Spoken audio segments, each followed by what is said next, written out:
What is up, everyone? This is MK Vanguard. I'm moving up in the world. Now you can see my face and you can see my computer screen at the same time. So I'm getting fancy in this bish. Really, really fancy. Um, Today I wanted to talk briefly about the migrant detention centers. There's been a lot of headlines in the news about the conditions within these detention centers. Recently, AOC and several other representatives have gone in to tour these facilities, and the conditions are absolutely abysmal. So I wanted to share just an excerpt from this article from uh, Associated Press. Fifth migrant child dies after detention by U.S. border agents. And the first part of this states, a 16-year-old Guatemala immigrant who died Monday in U.S. custody had been held by immigration authorities for 6 days, twice as long as federal law generally permits, then transferred him to another holding facility even after he was diagnosed with the flu. The teenager, identified by U.S. Customs and Border Protection as Carlos Gregorio Hernandez Vasquez, was the fifth minor from Guatemala to die after being apprehended by U.S. border agents since December. Advocates demanded that President Donald Trump's administration act to safeguard the lives of children in detention as border crossings surge and the U.S. Border Patrol detains thousands of families at a time in overcrowded facilities, tents, and outdoor spaces. So, not highlighted in this particular article, but the New York Times, as well as several other news outlets, have stated that at least 24 migrants have died in these detention facilities, ranging from kids to adults. And not only that, but if you've been keeping up with the stuff going on with the reporting from other outlets about AOC's visit and other representatives, apparently many of these migrants have gone weeks without taking showers. They are being kept in facilities, in overcrowded facilities, meant for a maximum of 40 people, with instead having people in around 40 or 70 people to these 40 people cells. Many of them have had their medications confiscated from them that they need to survive.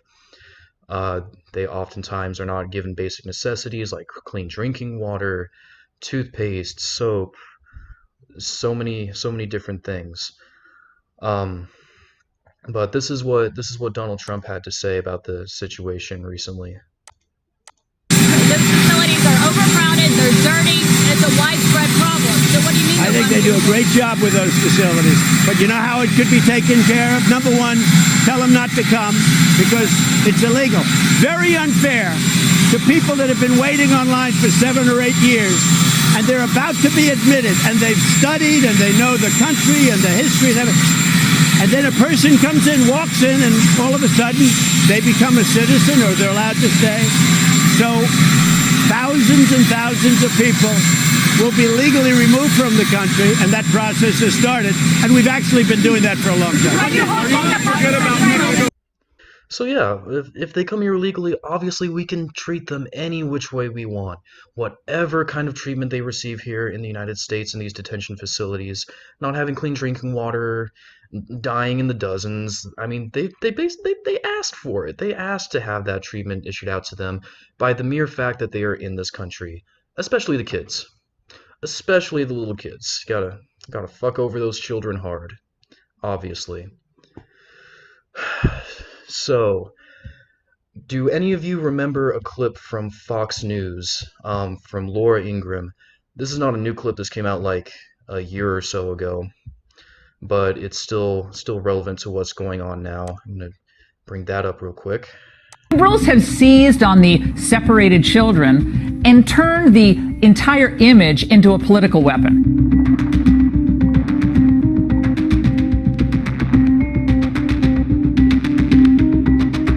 Since more illegal immigrants are rushing the border, more kids are being separated from their parents and temporarily housed in what are essentially summer camps.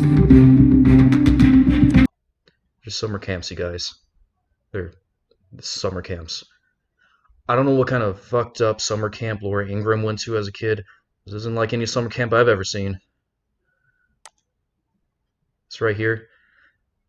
A photo from a border facility shows 51 adult females held in a 40-person cell and 71 adult males held in a cell meant for 41.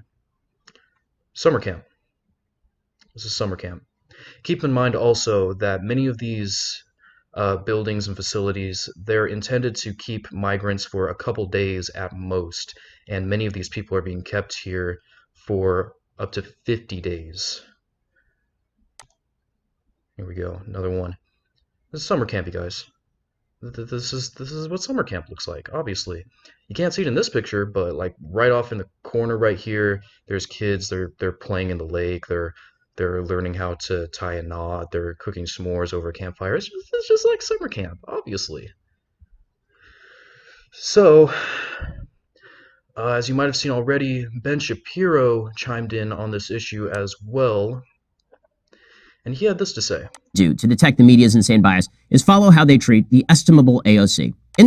Oh, before this, I also wanted to comment, not in this clip with Laura Ingraham, but on a different clip. She also spoke about Obama a bit and the fact that these detention facilities are not unique to the Trump administration. This was also going on during the Obama administration. This is a common talking point that's been frequented on places like Fox News. Well, Obama did this too. These detention facilities aren't new. This was going on under Obama. What about Obama, you guys? So don't be fooled by this whataboutism. If anyone brings up this whataboutism to you, if you're in a conversation about this and they tell you, well, what about Obama? These camps have existed in the Obama administration. Ask them, okay, yeah, they happened under Obama. Are they bad? Are you against this? The fact that people are dying in these facilities, the fact that they often don't have clean drinking water or basic necessities and are having their medications confiscated from them and are in cramped, tiny rooms for months at a time, is this bad? Forget if it's under the Obama administration or under the Trump administration. Is this a bad thing? Are you opposed to this? Don't let them slip by with this whataboutism. The whataboutism doesn't mean anything. If it was bad under Obama's administration, it is also bad under Trump's administration. So, we continue with Benny Boy over here. Intellectual heavyweight. Woman with an IQ, I would say easily of 95. I mean, she is just incredibly bright, incredibly facile, really in control of her knowledge. So yesterday, we commented on this briefly because it didn't seem like it required further comment, but apparently, according to the media, it does. AOC was doing an Instagram in which she compared detention of illegal immigrants at detention centers where they are fed and where they are housed and where they are kept pending an asylum trial. She compared that to concentration camps. And specifically, she compared it to Nazi concentration camps. Now, I know everybody's ignoring the actual text of what she said. Everybody's ignoring what she said. She drops the reference never again at the end of this clip. When you say never again, you are specifically making a reference to the Holocaust. But the media took various lines of attack to defend AOC. First, they claimed she wasn't talking about the Holocaust. Then they claimed, well, there are other concentration camps that aren't the Holocaust that she is talking about. Then they claimed, well, maybe it kind of is like the Holocaust after all.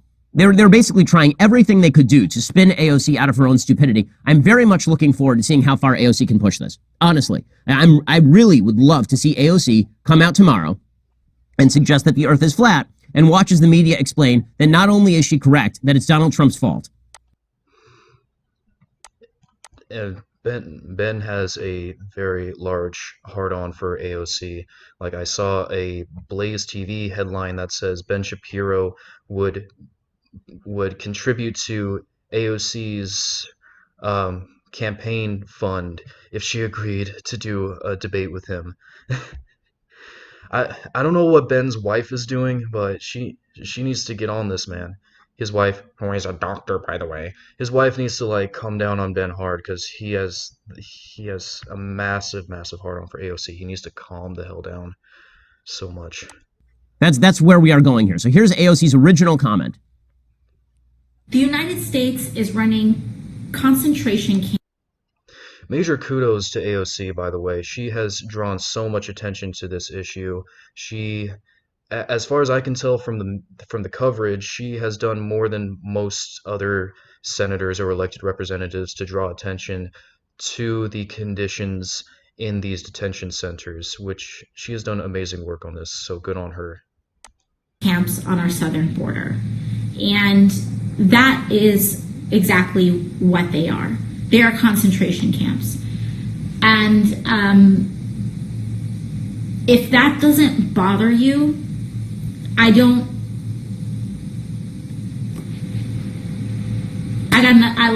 we can have, okay, whatever. I want to talk to the people that are concerned enough with humanity to say that we should not, that never again means something. Okay, she drops in never again reference because she's obviously talking about the Holocaust. Like, whatever. Yeah, like what? I'm so historically knowledgeable. Like, but yeah, sure.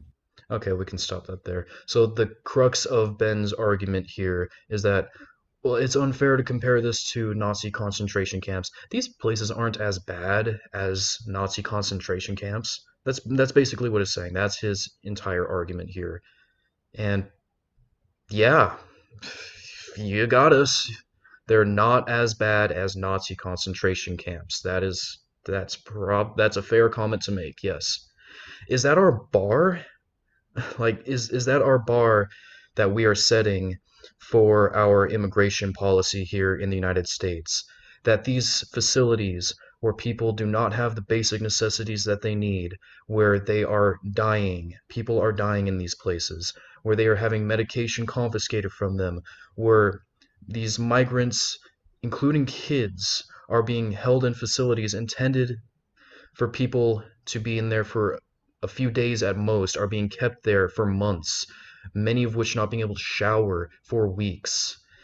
But at least it's not as bad as Nazi concentration camps. Is that the bar we're going to go with? Is that the strongest argument you have, Ben?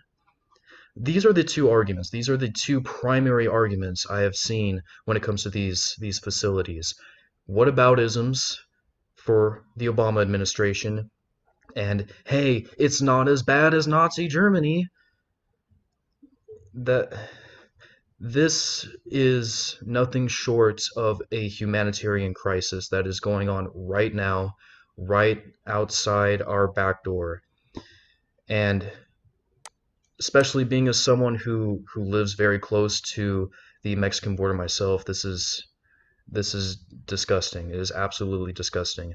I have a feeling that when this is looked back on by future generations, we're going to think of this time in American history in a very similar light to how we talk about the detention centers that the Japanese were kept in during World War II. This is a humanitarian crisis. This is disgusting. Don't let people slide by if they bring the subject up with whataboutisms or comparing them positively to Nazi concentration camps. These are not arguments. These are not arguments at all. Well, that's about all I had to say about this. This is MK Vanguard. Thank you for watching. Signing out.